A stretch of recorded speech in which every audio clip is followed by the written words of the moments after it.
So മക്കളെ നമുക്ക് അടുത്ത ക്വസ്റ്റ്യൻ നോക്കാം. നമ്മുടെ അടുത്ത ക്വസ്റ്റ്യൻ ജനറൽ ഓർഗാനിക് കെമിസ്ട്രി തന്നെ ചോദിച്ചതാണ്. നമ്മുടെ ജനറൽ ഓർഗാനിക് കെമിസ്ട്രിയിൽ പ്യൂരിഫിക്കേഷൻ പാർട്ടിൽ നിന്ന് വന്നൊരു ക്വസ്റ്റ്യൻ ആയിരുന്നു. എന്താ മക്കളെ question? The technique used for the purification of steam volatile water immiscible substance is. Steam volatile ആയിരിക്കണം, വാട്ടറിൽ ഇമ്മിസിബിൾ ആയിരിക്കണം. അങ്ങനെയാണെങ്കിൽ നമുക്ക് ഏതായിരിക്കും? നമുക്ക് നോക്കാം. ഫ്രാക്ഷണൽ ഡിസ്റ്റിലേഷൻ ആണോ?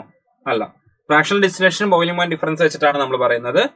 ഇനി fractional distillation under reduced pressure, boil ചെയ്ത് ഡീകമ്പോസ് ചെയ്യപ്പെടാത്ത ആൾക്കാരെ നമ്മൾ ഡിസ്റ്റിലേറ്റ് ചെയ്യണം. ഫ്രാക്ഷണൽ ഡിസ്റ്റിൽ പ്രഷർ ചെയ്യുന്നത്. നോർമൽ ഡിസ്റ്റിലേഷൻ അതുമല്ല, സ്റ്റീം ഡിസ്റ്റിലേഷൻ ആണ് നമ്മുടെ ആൻസർ എഴുതാൻ.